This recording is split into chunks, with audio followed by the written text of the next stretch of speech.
I actually bought a present for you. I brought one. And it's a little work of art. Oh, here.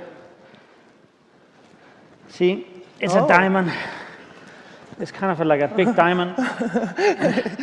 And it just struck me now that we heard the word infrastructure. Try to, there's a button on it there. Try to press it. So I'll tell you what it is, Cornelia. It's the sun, nice. As I harvested it in Berlin on Monday. Wow. Solar panel on the back. So a little bit of a solar panel. And I call it a work of art because when I show it to people, they say, what is this? And then I say, it's a work of art. And then they say, oh, it's...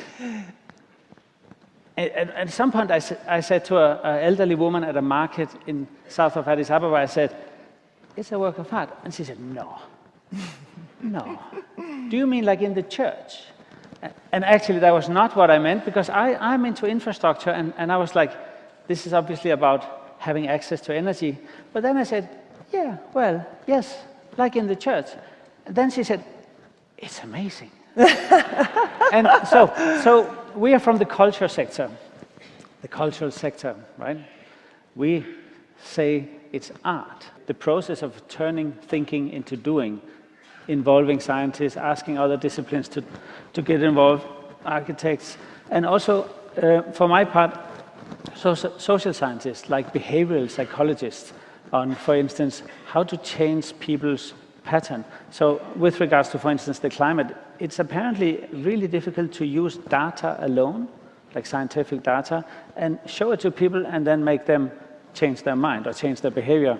Maybe changing the mind is actually easier, but changing the behavior is even harder. And I'm curious about, when you talk about art in this way, that art, I believe, and culture is capable of at least contributing to the change of behavior.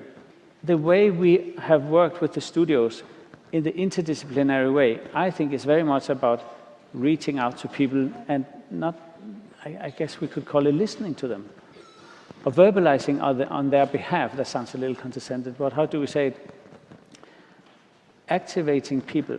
And for me, that is where art meets architecture and design, because it occasionally succeeds to show people a situation where they say, oh, I know this. This is how I feel. I just hadn't come around verbalizing or giving it structure or language or space yet. This space, this building, this city plan is actually reflecting what I was about to say. I just didn't get around to say it yet. And in that way, it is as if the shape of things is listening to people. And that, I think, is so exciting about your work, because for me, it's very much about people being given the opportunity to say, well, somebody actually listened to me.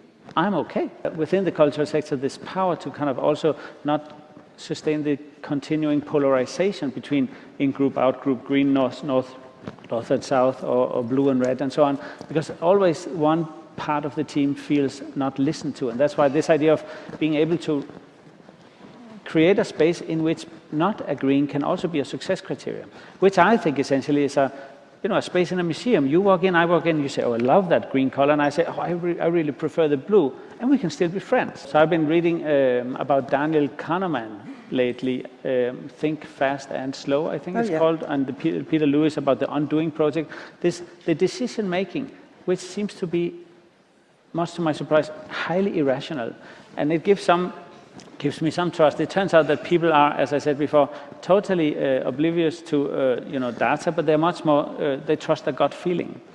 And in that sense, I really think that the cultural sector has something to offer, asking a social scientist, asking a sort of a mathematician, a geographer, and to collaborate with regards to creating a space in which we can combine the data and the gut feeling. So I'm not trying to eliminate the fact that we actually feel the world around us too, but obviously science tells us about the climate. Now we need to get that narrative emotionalized, which brings me just back for a nanosecond. So what it obviously empowers is not just charging the solar panel, but it also gives me a sense of holding power in my hand, or holding hands with the sun, and maybe later holding hands with you, dear. But essentially, the idea of a diamond is obviously, essentially a diamond is a compressed bit of sunlight and so on. Bit of carbon. But the idea of empowerment, I can in fact educate myself, which is why we have it in Africa primarily. I can educate myself, I can take charts, I can charge myself, right? So and that is, I think, the listening dimension in this, the fact that you find a narrative which allows people to express or empower themselves.